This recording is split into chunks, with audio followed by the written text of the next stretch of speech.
ଏହି କଥାଟି ବହୁତ ପୁରୁଣା ଦିନର ଅଟେ। ଥରେ ଗୌତମ ବୁଦ୍ଧ ଏବଂ ତାଙ୍କ କେତୋଟି ଶିଷ୍ୟ ଗଙ୍ଗା ନଦୀ ତଟରେ ବସିକି ଧ୍ୟାନ କରୁଥାନ୍ତି। ସେହି ସମୟରେ ସେହି ବାଟ ଦେଇ ଗୋଟିଏ ପଥଚଲା ଯାତ୍ରୀଟିଏ ଯାଉଥାଏ।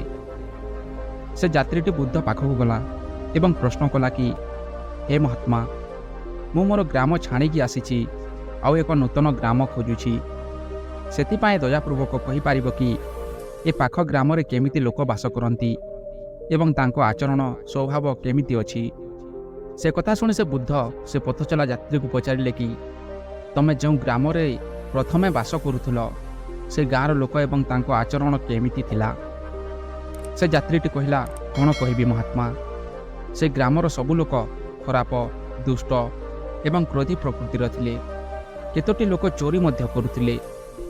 ସେ କଥା ଶୁଣି ମହାତ୍ମା ବୁଦ୍ଧ ହସିଲେ ଏବଂ କହିଲେ, ଏହି ପାଖ ଗ୍ରାମର ମଧ୍ୟ ସେମିତି ଲୋକ ବାସ କରନ୍ତି, ଖରାପ, ଦୁଷ୍ଟ, କ୍ରୋଧୀ ଏବଂ ଚୋର।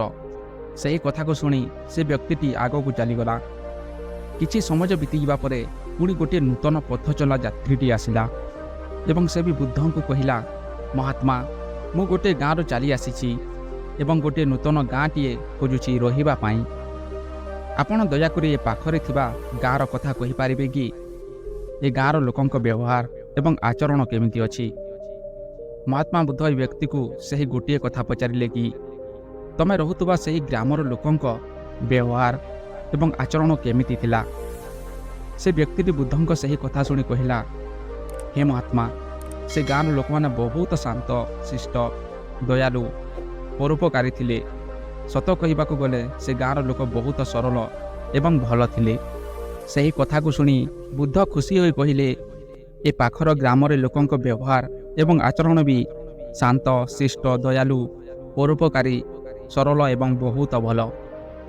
ବୁଦ୍ଧଙ୍କ ମୁହଁରୁ ଏକଥା ଶୁଣିଲା ପରେ ସେ ବ୍ୟକ୍ତିଟି ସେହି ଗାଁରେ ରହିବା ପାଇଁ ଯେମିତି ଗଲା, ମହାତ୍ମା ବୁଦ୍ଧଙ୍କ ଏକଥା ଏବଂ ଦୃଶ୍ୟ ତାଙ୍କର ସବୁ ଶିଷ୍ୟ ଦେଖୁଥାନ୍ତି। ସେ ପଥଚଲା ଯାତ୍ରୀଟି ଯିବା ପରେ ବୁଦ୍ଧଙ୍କୁ ପଚାରିଲେ କି, କ୍ଷମା କରିବେ ଗୁରୁଜୀ, କାହିଁକିନା ତମେ ଦୁଇଜଣ ପଥଚଲା ଯାତ୍ରୀଙ୍କୁ ଗୋଟିଏ ସ୍ଥାନର କଥାଟିକୁ କିମ୍ବା ଗୋଟିଏ ଗ୍ରାମର କଥାଟିକୁ ଭଲ ଏବଂ ଖରାପରେ ବର୍ଣ୍ଣନା କାହିଁକି କଲେ କିମ୍ବା କହିଲେ? ମହାତ୍ମା ବୁଦ୍ଧ ଶାନ୍ତ ମନରେ କହିଲେ, ଶିଷ୍ୟମାନେ, ଆମେ ସେହି ଜିନିଷକୁ ସେମିତି ନ ଦେଖୁଁ ଯେମିତି ସେ ଥାଏ, ବରଂ ଆମେ ସେମିତି ଦେଖୁଁ କି ଆମେ ଯେମିତି ଥାଉଁ। ସବୁ ଜାଗାରେ ସବୁ ପ୍ରକାରର ଲୋକ ରହୁଥାନ୍ତି, କିନ୍ତୁ ଏହା ଆମ ଉପରେ ନିର୍ଭର କରିକି ଆମେ କେଉଁ ପ୍ରକାରର ଲୋକଙ୍କୁ ଦେଖିବାକୁ ଚାହିଁବା। ପ୍ରାୟତଃ ମଣିଷ ଅନ୍ୟକୁ ସେହି ଦୃଷ୍ଟିରେ ଦେଖେ ଯେମିତି ସେ ହୋଇଥାଏ। ସେ ପ୍ରଥମ ଯାତ୍ରୀକୁ ଗ୍ରାମର ସବୁ ଲୋକ ଖରାପ, ଦୁଷ୍ଟ, କ୍ରୋଧୀ ଏବଂ ଚୋର ଦିଶୁଥିଲେ, କାହିଁକିନା ସେ ନିଜ ଭିତରୁ ଖରାପ, ଦୁଷ୍ଟ, କ୍ରୋଧୀ, ଚୋର ଭାବିବା ବ୍ୟକ୍ତିଟିଏ ଥିଲା କିମ୍ବା ତା'ର ଭାବନା ଶକ୍ତି ହିଁ ସେମିତି ଥିଲା। କିନ୍ତୁ ଯେତେବେଳେ କି ସେହି ଦ୍ୱିତୀୟ ଯାତ୍ରୀକୁ ଶାନ୍ତ, ଶିଷ୍ଟ, ଦୟାଳୁ, ପରୋପକାରୀ ଏବଂ ସରଳ ଦିଶୁଥିଲେ, କାହିଁକିନା ସେ ନିଜେ ଶାନ୍ତ, ଶିଷ୍ଟ, ଦୟାଳୁ, ପରୋପକାରୀ ଏବଂ ସରଳ ବିଚାରଧାରା ବ୍ୟକ୍ତିଟିଏ ଥିଲା। ମହାତ୍ମା ବୁଦ୍ଧ ଆହୁରି ଶାନ୍ତ ମନରେ କହିଲେ କି, ମୋର ଏ କଥାଟିକୁ ସବୁବେଳେ ମନରେ ବାନ୍ଧି ରଖିଥିବ। ଆମକୁ ଆମ ଆଖପାଖର ଜିନିଷ ସେମିତି ଦିଶିବ ଯେମିତି ଆମେ ଥିବା ଏବଂ ଆମ ବିଚାରଧାରା ଥିବ। ଆମକୁ ବାହାରର ଜିନିଷକୁ ନୁହେଁ, ବରଂ ଆମକୁ ଆମ ଦୃଷ୍ଟି ଶକ୍ତିକୁ ବଦଳାଇବା ଦରକାର।